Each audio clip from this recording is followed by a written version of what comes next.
and Leela. Great. Well, I'll get started here, and as you join, feel free to continue throwing your name, and you're welcome into the chat. Um, but yeah, we're really glad to be launching this meeting this morning. My name is Madeline. I'm with Resonant Energy, um, and I'm joined by our partners at the Connecticut Green Bank and LISC Connecticut. We can go to the next slide. And we'll do introductions here in just a second. So what we'll go through today, we'll go through some introductions. We'll talk about what solar for affordable housing can look like, why organizations are taking action now, what to know about the changing federal incentives and state incentives here in Connecticut. Go through some case studies and hear more from the Connecticut Green Bank about different products and ways your organization can actually take action. Go to the next slide. This webinar is for you. You're in the right place. If you are an affordable housing owner or developer or a manager interested in just getting some more information about solar. If you already have information, but you're looking for ways to take the next step, take action, you might be wondering what kind of timeline you need to be aware of for the stepping down federal incentive. Or if you are a partner, a lender, an installer, a community organization aligned with the goal of increasing access to solar and want to figure out how we can join forces. So I'll start by we'll do some introductions. I'll pass to Heather with Connecticut Green Bank, and we'll take it from there. Thanks, Madeline. Good morning, everyone. My name is Heather Stokes. I'm a member of the financing programs team here at the Connecticut Green Bank. I'm working on the program development and origination side. And I'm joined here by Mackie Dykes. Mackie, you want to give a brief introduction? Good morning. My name is Mackie Dykes. I'm also with the Connecticut Green Bank and excited to be here to talk about these programs. So turn it over to LISC for introductions. Okay. Jim? Sure. Hi, my name is Elizabeth Vinnick. I am the lender at LISC Connecticut. LISC was established in 1984. We're a national CDFI. We have 36 offices across the country, really focused on place-based investing. Our office covers the state of Connecticut. We do affordable housing lending, but also lending for community facilities and other kinds of projects. Everything from acquisition and pre-development all the way through to bridge loans and perm loans and everything in between. Resonant Energy has been a particularly impactful partner of the LISC Massachusetts office. And so when we spoke with them about this expiring financing opportunity, tax credit opportunity through the federal government, became pretty clear that it would be a great idea to introduce their work to our partners and to also talk more generally with the Green Bank. So I'm really thrilled that this came together and that so many of you are here interested in learning more.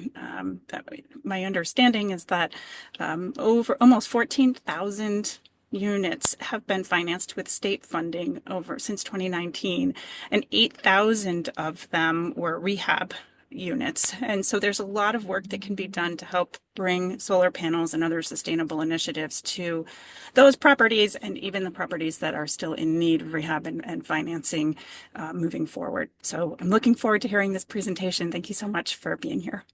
Bye.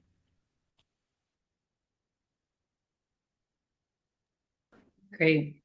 Thanks, Heather and Elizabeth and Mackie. I'll talk a little bit about Resonant and then again, how we work with affordable housing organizations.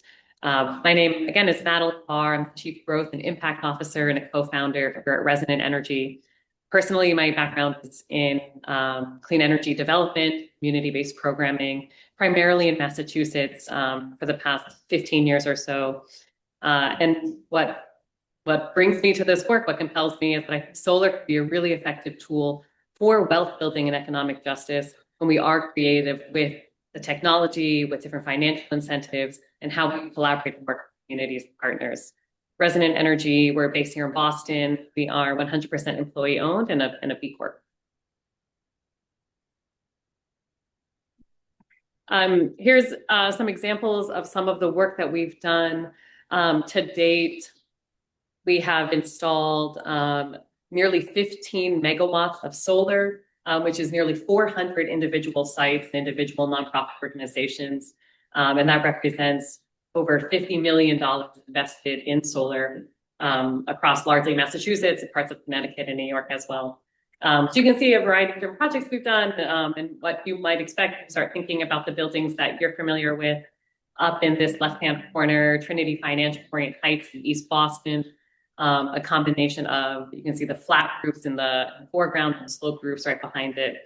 Next with the Planning Office of Urban Affairs, across their multiple sloped roofs. Below that, preservation of affordable housing. That's a combination of solar PV and that solar thermal, solar hot water system that you see integrated with it. And then next to that, Two Life Communities, much taller buildings, again, the flat roof installation design. So we can talk a little bit more about that with flat roofs, where we have different approach to racking and yeah, happy to answer any questions later on. So as Elizabeth mentioned, a lot of the work we've done is with affordable housing in partnership with LISC Massachusetts and MACDC, the Massachusetts Association of Community Development Corporations, through our STAR campaign. And this campaign was launched first back in 2021, and we're wrapping up our 5th year of it this year with another phase getting ready for 2026. And it's been hugely successful. We've had already 3.3 megawatts installed with about 13 megawatts currently in the pipeline. Over 320 sites, individual sites currently under development, and $62 million in savings going to affordable housing organizations and their tenants. And the goal of this program has been to address some of the legal and technical barriers that we were seeing and hearing from our affordable housing partners were blocking them from being able to go and pursue solar. And so what we were seeing was a lot of buildings, a lot of developers had all these solar ready buildings, excuse me, without solar panels on them. And so what we've been able to see by trying to address some of the technical assistance barriers with partnership and some grant funding is that all of these organizations now are not just participating in solar, but are really leading what clean energy here in Massachusetts can look like. And why are they all taking these steps? So first of all, electricity costs, as I'm sure you know, are continuing to rise. We've seen just over the last 20 years, electricity rates have nearly doubled in Connecticut. And as we look back on some case studies, we've seen that just in the past 8 years, electricity rates have increased twice as fast as they had in the previous 15 years. So we're seeing this trend upwards, but also really a much faster and steeper spike in the recent years. Connecticut has a really strong climate goal to see a reduction of emissions by 80% by 2050. So always great to work in states where there's a lot of strong, both grassroots and political will to make this happen.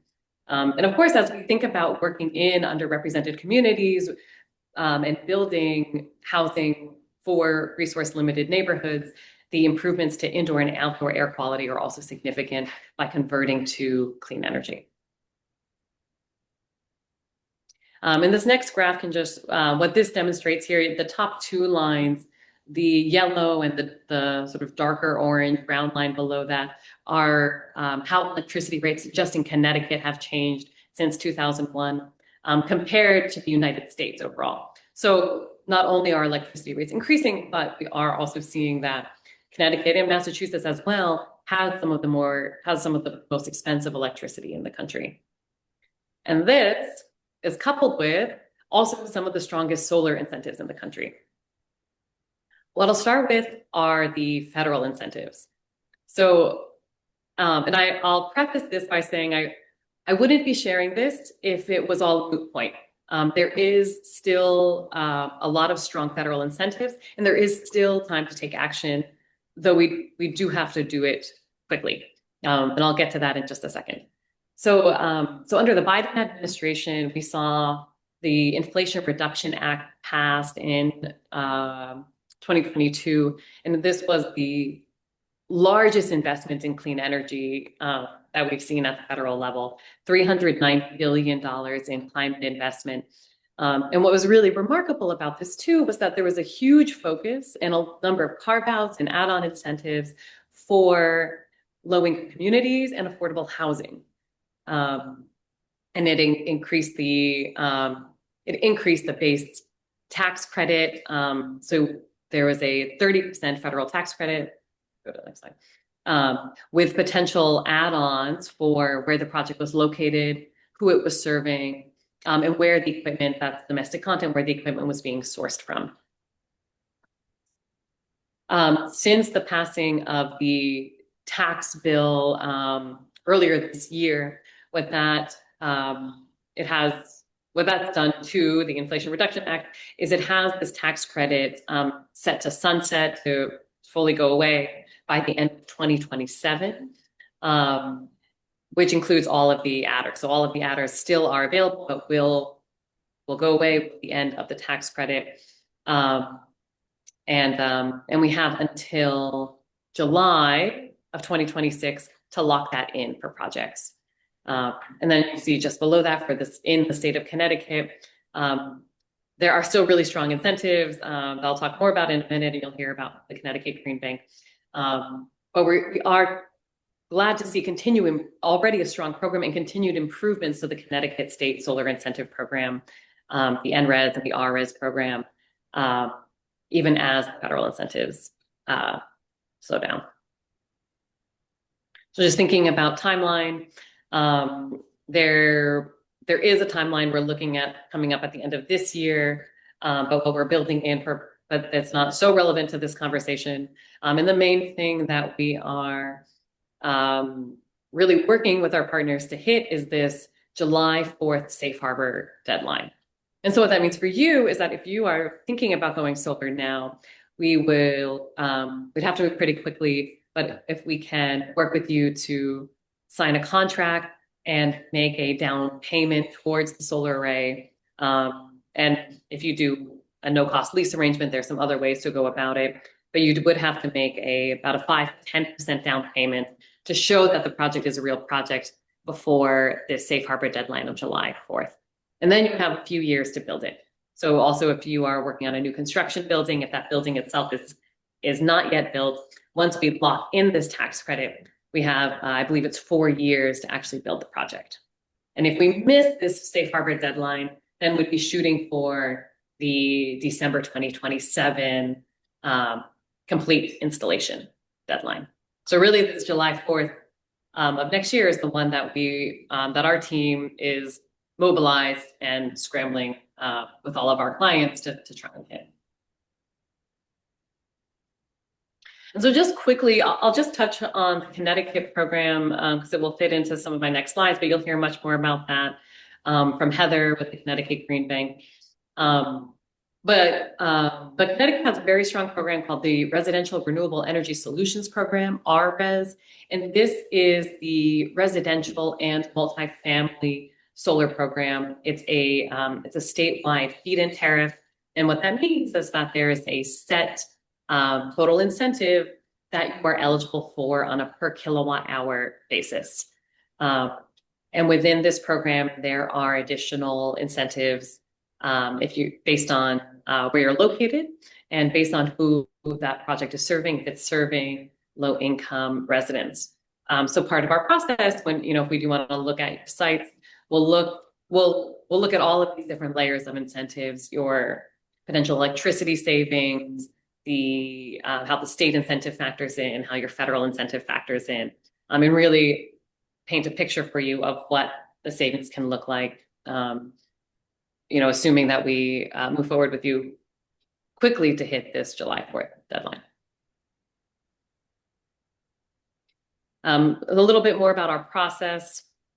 So where we've really specialized is in a portfolio assessment. So what we can do is look at all the different sites in your portfolio and compare that against all of the electricity bills also in your portfolio to see where can you offset the most power. Well, do we send it directly to the building? In Massachusetts, there's a lot of flexibility around net metering and virtual net metering. And so we can look to see how we can really optimize installing solar where it's feasible and offsetting electric bills where they're most burdensome. So if you did want to get involved, where we would start is needing electric bills, building addresses, roof ages, and then to make sure that the some of the specific Connecticut benefits, including a tenant benefit, are included. We would also need some information about residents, number of units, some of those, maybe potentially some more granular electricity bill information. In an area, so once we conduct that, our team will review it with you. And what we aim to do is be able to provide both an ownership and a no-cost option. And what we have found that for some of our new construction buildings or the developers who are in the midst of doing a significant rehab and are taking out new tax credits, a lot of them will go with a direct purchase option. And for a lot of our clients who are in more mid-cycle, who are working on existing buildings, we do have no cost options. Again, you'll hear more about this through the Connecticut Green Bank of what that lease will look like. But that tends to be a smoother process to get all of your lenders and consenting parties on board. And so here in Massachusetts, we've built relationships with just about all of the sort of major affordable housing tax equity partners and lenders, as well as HUD's regional office. So our team can really help hold your hand through that process. We've done a lot of collaboration with LISC Massachusetts, and I know LISC Connecticut also holds a lot of these really strong relationships. And these parties are all on board, and it just takes sort of navigating this process and really setting it up for the first few times to help them make it smooth. And our team is here to help you do that. And then what we can also do once the projects are underway, if your project is eligible for a federal tax credit, we can assist with those, with the application for any of the adders, and then also support your team in filing for elective pay. So elective pay is the portion of the tax credit that tax exempt organizations can receive as a direct rebate. So what we really aim to do is from start to finish, we'll be your main contact and really help hold your hand through all the moving parts and through the whole timeline.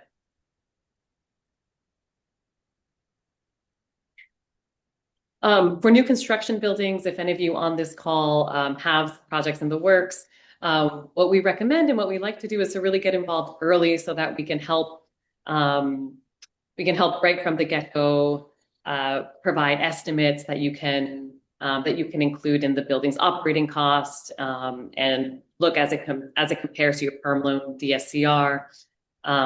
If you are already mid-construction or wherever you're at in the process, we can still support and we'll coordinate with your engineers, with your architects, so that as little redundancy has to happen if you do want to move forward with solar for those sites. We can make sure that electrical equipment is compatible, that conduit runs are in the right place, and make sure that it's a smooth process so that we don't end up with so many buildings that are made solar ready but end up without solar on.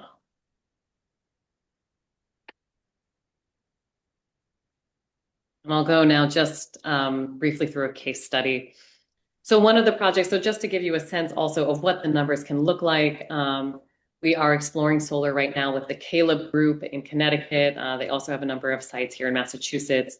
And they will likely pursue a Connecticut Green Bank lease. So we looked at 3 of their campuses, assessed 43 individual sites, found that just due to size and shading, that that 26 of those individual sites were eligible for solar, which comes out to 512 kilowatts DC. These projects to participate in the RRES program will all have to be on a standalone meter.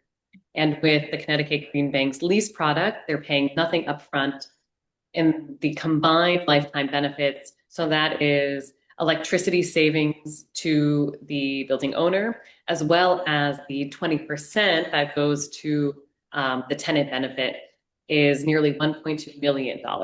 So no money upfront, 1.2 million in lifetime net benefit. So that's over a 20-year time frame. And out of that, nearly $800,000 is that tenant benefit alone. And so that should also represents about 89% of the common meter for all of these buildings offset. Great. I'll pause here and pass to Heather to talk more about the Connecticut Green Bank, their process and products. All right, great. Thank you. Thank you everyone for joining. So if you're not familiar with us, the Connecticut Green Bank is the nation's first green bank. We are a quasi-public agency, and the way we work is we use limited public dollars to attract private investment, and we're able to offer green solutions to help residents, businesses, and all of Connecticut do green energy, clean energy projects. So our mission is to confront climate change by increasing and accelerating investment into Connecticut's green economy and to create more resilient, healthier, and equitable communities. Next slide, please. So some of our goals here, we want to obviously leverage the limited public resources we have to scale up and mobilize private capital investment into the green economy here in Connecticut. We want to pursue investment strategies that advance the market transformation in green investing while supporting the organization's financial sustainability goals. And we want to strengthen Connecticut's communities, especially vulnerable communities, by making the benefits of green economy inclusive and accessible to individuals, families, and businesses. Next slide. So when it comes to affordable multifamily housing sites, we have a couple of products that specifically work well for the way that the Connecticut RRES program is designed. The first one that I'm going to talk to you here about is our affordable multifamily housing solar lease. So the way that our solar lease works is it allows you to share in the benefits of the RRES incentives, while not having to put out the upfront cost of building and owning the system yourself. So the Connecticut Green Bank is the owner of the system. We contract with contractors such as Resonant to actually build and develop the system, and we cover that cost. We are also responsible for the maintenance and the upkeep of the system over the lifetime of it being on your building. In exchange for us being able to use your property to do that, we are able to share some of the benefits with you, the building owner. So we will work with Resident. They'll give us kind of what they're planning on for system size, what they think the system's going to be able to produce. And we're able to say, hey, we can offer you this much per year for us being able to use your building to install, to put solar on. Those benefits you're going to receive those on a bill that you're able to cash out with the utilities.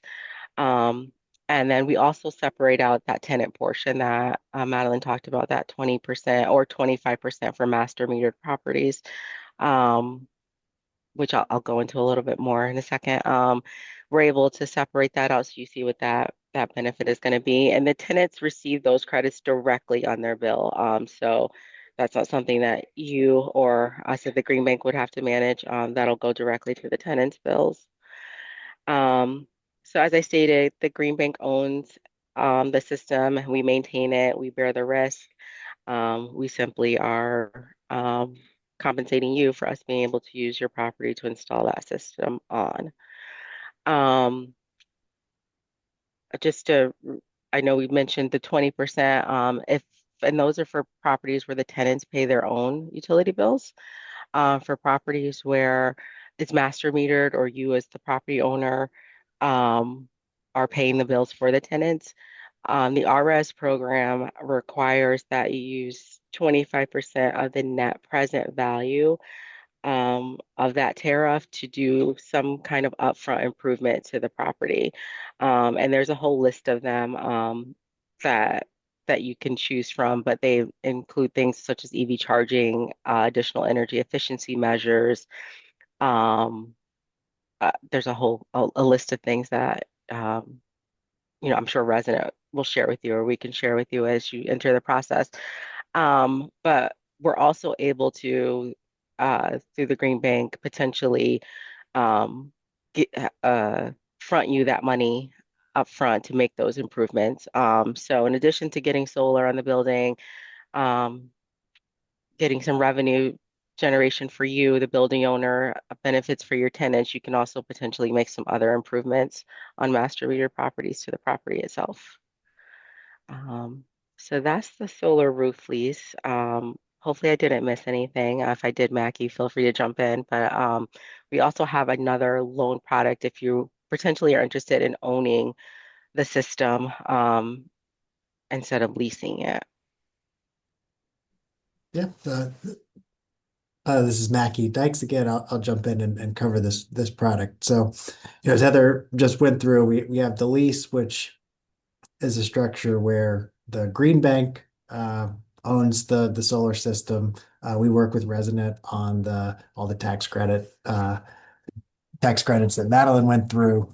We realize those values and then pass the benefits on to you through the revenue you get from the system.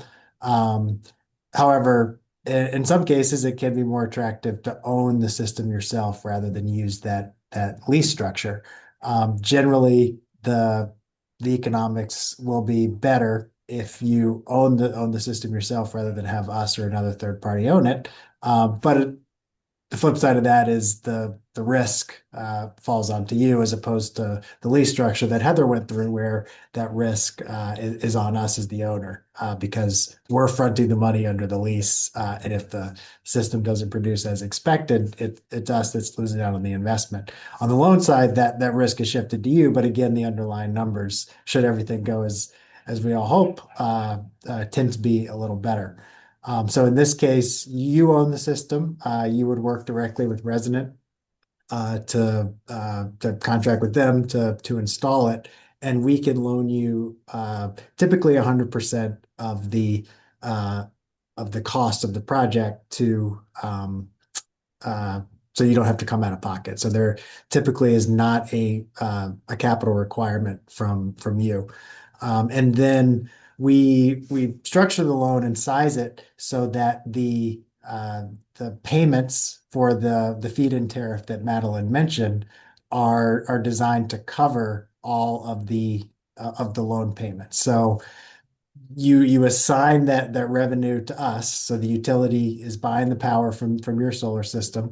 The money is coming to us. We take out the debt payments and then send you a check twice a year for what's left over. And again, the we the each loan is designed specially in terms of the repayment schedule for the expected production of the system, so that we would always expect there to be plenty to cover the debt payment and enough left over for you to make the investment worth it.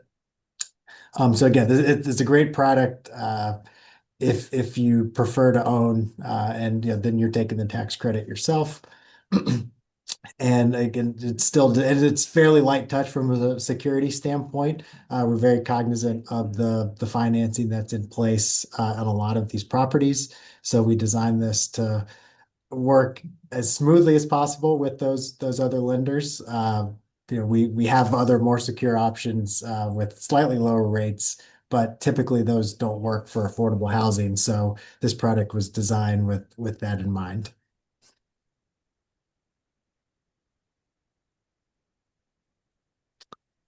And I can hand it back over to Madeline. That's it for the Green Bank side of things.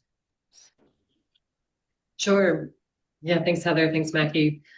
So that concludes the bulk of our content here, and happy to take time for question and answers. I think what we'd want to leave you with is, if you're thinking about next steps, sign up with us for a portfolio analysis for your organization. We'd love to take a look and again see if we can help you take advantage of federal tax credits before they step down. Or connect with us further. We'd love to have follow-up conversations, see who's on this call, and really get a sense for what type of appetite there is within your own communities for expanding access to solar. If you're an installer, a contractor, an electrician, a community organization, a housing organization, I'm sure more that I haven't mentioned just there. We'd love to connect. So feel free to reach out to us either at info@resonant.energy. I'll throw my direct contact in the chat as well. And that's about it. Yeah, thanks so much for joining. And I see. Madeline, yep. So I was going to say, the first question looks like it's directed to us. I'm happy to hop in if you don't mind. Great. Yeah, so I see in the chat, the first question is this loan product for residential properties only? No, and just let me clarify it, for residential, we can do the loan for multifamily, for single family, or 1 to 4 units. The product doesn't work for those. For anything 5 and above, the loan product that I went over works. And then also for commercial properties, we can use that product. Although for commercial, typically our CPACE product is a better option just because you have a lower interest rate. We can always do 100% financing with that product, and we can do 20 to sometimes even 25-year terms. So that, and like I said, for commercial properties, that can be a better option, but if it doesn't work, then that loan I went through would work. And then I see a question from Jim with the Green Bank components. I've got the floor. I'll answer the Green Bank and then turn it back to the resident team for their portion. But with the lease option, how much do tenants save on their electric bills? There is no set amount for every project. It really varies based upon the size and cost of the project. As you can imagine, if you've got a small building with a small roof and which would allow only a smaller solar system, the benefits to the tenants are not going to be as great than if you've got something like that Madeline went through in her case study, where you've got multiple roofs with a sizable solar system, just because there's more electricity that's being produced, so there's more revenue. For the initial projects the Green Bank has seen, the average savings for tenants over the course of a year has been $363. But yeah, that's just an average. We see, less when we see more, all depending on what the system size is. Madeline, do you want to take the first part of his question, or whoever Sure. knows into? Yeah. The first part of the question was what does the 89% offset mean? And that just refers to the annual usage behind the common area meter. There's another question here. I think, Mackie, for you and your team, can you speak to the availability of the RES program? Is this competitive or capacity limited? And what is the likelihood of being accepted into the program? So the beauty of the RES program is that it is not competitive or capacity limited. That was actually a big change that was made for affordable housing a few years ago. The Green Bank actually worked with other stakeholders to get legislation passed that made affordable housing eligible for RES as opposed to the commercial solar program, which is capacity limited and competitive. So by getting out of that capacity limited and competitive program, it's now much easier to make these projects happen. So as long as you are eligible from from a as long as you meet the definition of affordable, then your project will be accepted into the RRES program. I mean, there are other utility limiters on a project, such as interconnection issue, what the capacity of the grid is in certain areas to take on the solar generation. But from a pure program perspective, everyone, as long as you're affordable housing, then you are eligible and your project will be accepted. And then I see the next question is in the interest on a loan, is it fixed rate interest or variable? It is fixed at 5.85% for the full 18 years. Thanks, Mackie. We have another question in the Q&A. The question is, for Connecticut Green Bank products, can they be between the Connecticut Green Bank and a third-party PPA entity that is owned by the same nonprofit for the purpose of owning solar?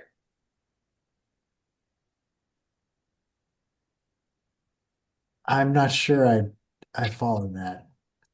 For the Green Bank, say it one more time.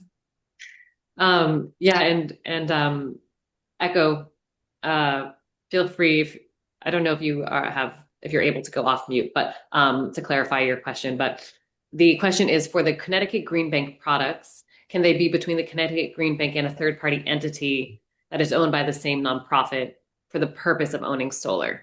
Okay. I think I get it. So you've got a nonprofit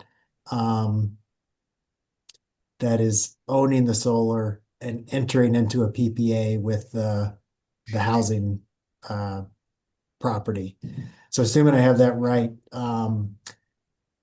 not the two products that I mentioned do not work for a structure like that, but we can lend to other third-party owners. We can and do regularly. So yes, we happy to connect offline about lending to other third-party owners.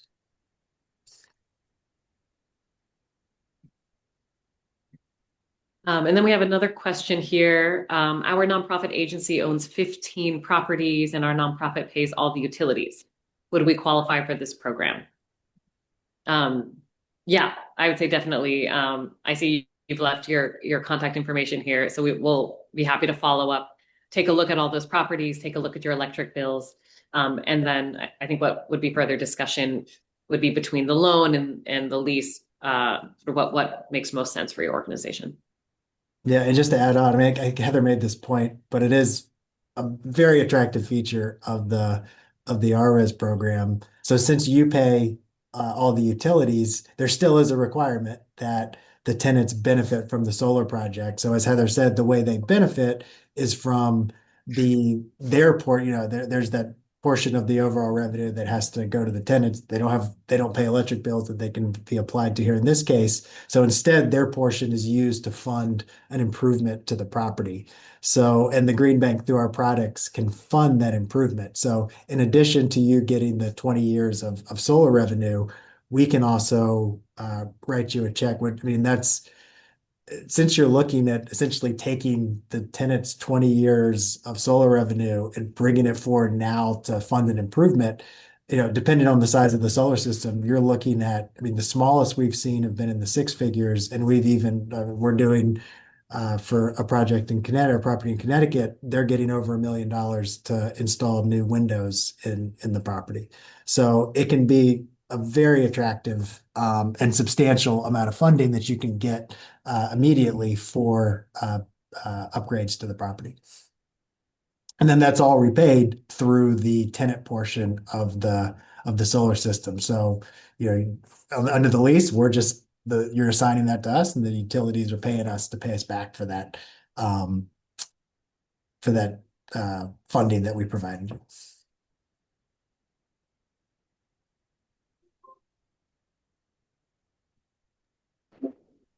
Thanks, Mackie. That's the current queue of questions that were submitted.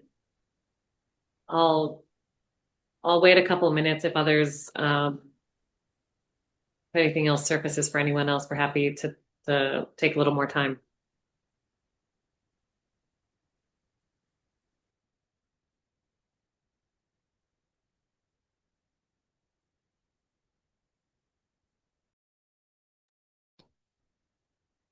Well, not seeing any. I'll throw my email in the chat here.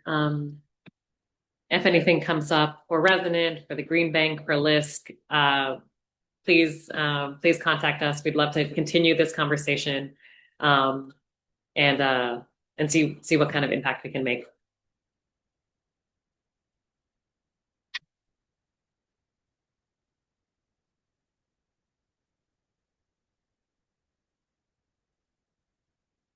Great. Thanks, everyone. Have a great holiday season, and we'll be in touch.